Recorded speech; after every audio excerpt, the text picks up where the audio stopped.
നമസ്കാരം, ഋഷിപ്രപ്നം ചാനലിലേക്ക് ഏവർക്കും ഹൃദ്യമായ സ്വാഗതം.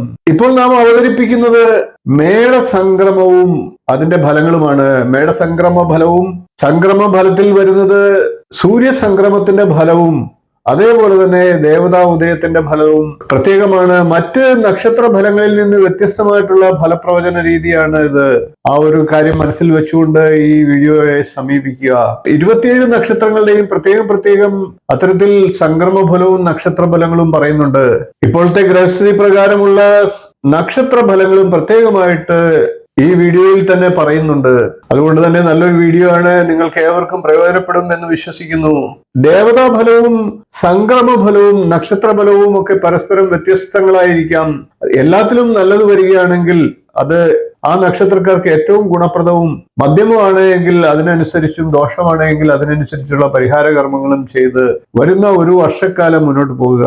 അതായത് മേടമാസത്തിലെ സംക്രമവും അതിനുശേഷം അടുത്ത മേടം വരെയുള്ള സംക്രമത്തിന് തൊട്ടു മുമ്പുള്ള ദിവസം വരെയുള്ള ഒരു വർഷക്കാലത്തെ ഫലമാണ് പറയുന്നത്. നമുക്ക് വീഡിയോയിലേക്ക് കടക്കാം.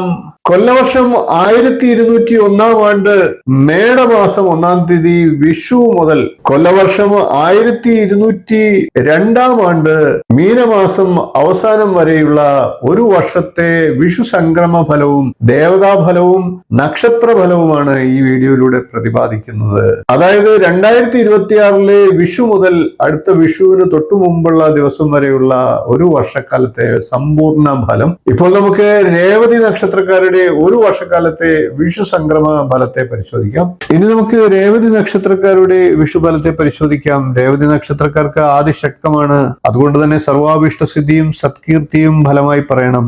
ദേവതയായി രേവതി നക്ഷത്രക്കാർക്ക് ബ്രഹ്മാവാണ്. അതുകൊണ്ട് തന്നെ ഗുണദോഷ സമ്മിശ്രമായിട്ടുള്ള ഫലങ്ങളെ പറയണം. ഇപ്പോൾ നമുക്ക് രേവതി നക്ഷത്രക്കാരുടെ വരുന്ന ഒരു വിഷു വർഷക്കാലത്തെ സമ്പൂർണ്ണ നക്ഷത്ര ഫലത്തെ നോക്കാം.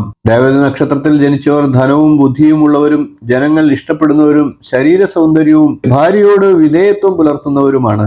സ്ത്രീജിതരാണ് എന്ന് പറയാം. രേവതി നക്ഷത്രത്തിൽ ജനിച്ച സ്ത്രീകൾ സ്വഭാവശുദ്ധി, വ്രതാനുഷ്ഠാനങ്ങൾ എന്നിവയുള്ളവരാണ്.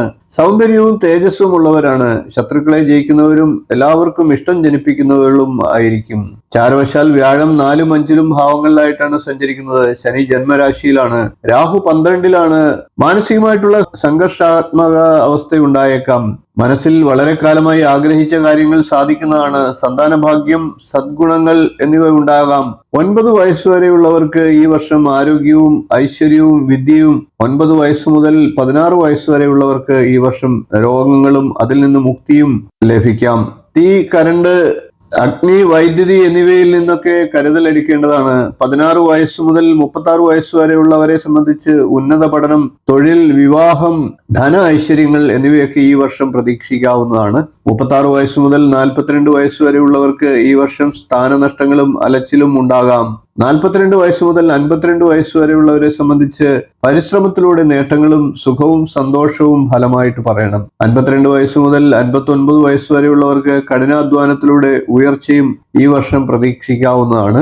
59 വയസ്സ് മുതൽ 77 വയസ്സ് വരെയുള്ളവർക്ക് ക്രമാനുഗതമായിട്ടുള്ള പുരോഗതി ഉണ്ടാകുന്നതാണ്. എന്നാൽ അലർജി പോലെയുള്ള കാര്യങ്ങൾ ഈ വർഷം ഉണ്ടാകാം. 77 വയസ്സ് മുതൽ മുകളിലേക്ക് പ്രായമുള്ളവർക്ക് ഈ വർഷം പല വിധത്തിലുള്ള സന്തോഷപ്രദമായിട്ടുള്ള അനുഭവങ്ങൾ ഉണ്ടാകുന്നതാണ്. രേവതി നക്ഷത്രക്കാർക്ക് 7 ശനിക്കാലം തുടരുകയാണ്. എല്ലാ മേഖലയിലും ശക്തിക്ഷയമോ പരാജയമോ വരാനിടയുള്ളതിനാൽ കരുതൽ വേണ്ടതുണ്ട്.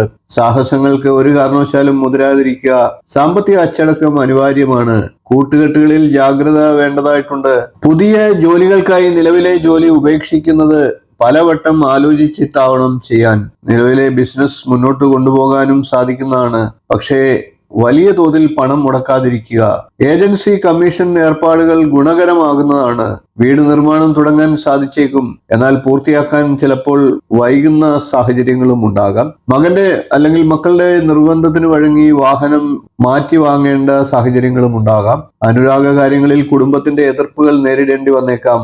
ബന്ധുശൈഥല്യം മനസ്സിനെ ബാധിക്കാനിടയുണ്ട്. ആത്മീയ സാധനങ്ങൾ മുടക്കാതിരിക്കാൻ ശ്രദ്ധ ചെലുത്തുക. അപരിചിതരും ഒത്തുള്ള ദീർഘയാത്രകളൊക്കെ ഒഴിവാക്കുന്നതാണ് നല്ലത്. വീഡിയോ ഇഷ്ടപ്പെട്ടുവെങ്കിൽ ഒന്ന് ലൈക്ക് ചെയ്യുക, ഷെയർ ചെയ്യുക, ചാനൽ ഒന്ന് സബ്സ്ക്രൈബ് ചെയ്യുക, നിങ്ങളുടെ അഭിപ്രായം കമന്റായിട്ട് അറിയിക്കുക. ഇനിയും ഇതുപോലുള്ള നക്ഷത്ര വിശേഷങ്ങളുമായി നമുക്ക് വീണ്ടും കാണാം. നന്ദി, നമസ്കാരം, ശുഭദിനം.